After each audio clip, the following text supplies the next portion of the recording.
சுதன் பரிசுத்த ஆவியின் பெயராலே ஆமென். ஆண்டவருக்காக ஆவலுடன் நான் காத்திருக்கின்றேன்.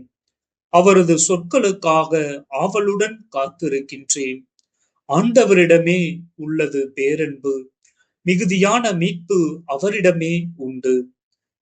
எலியா, எலிசா என்பவர்களைப் போல் இயேசுவும் யூதர்களுக்கன்று மட்டும் அனுப்பப்படவில்லை. லூக்கா எழுதிய தூய நற்செய்தியிலிருந்து வாசகம். அதிகாரம் 4, இறை வார்த்தைகள் 24 முதல் 30 முடிய.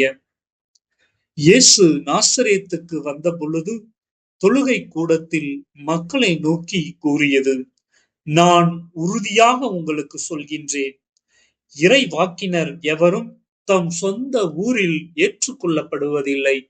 உண்மையாக நான் உங்களுக்கு சொல்கின்றேன், எலியாவின் காலத்தில் 3½ ஆண்டுகளாக வானம் பெய்யாதிருந்தது. நாடெங்கும் பெரும் பஞ்சம் உண்டானது. அக்காலத்தில் இஸ்ரேலிடையே கைம்பெண் பலர் இருந்தனர். ஆயினும் அவர்களுள் எவரிடமும் எலியா அனுப்பப்படவில்லை. சீதோனை சேர்ந்த சாபாரிபாத்தில் வாழ்ந்த கைம்பெண்ணிடமே அனுப்பப்பட்டார்.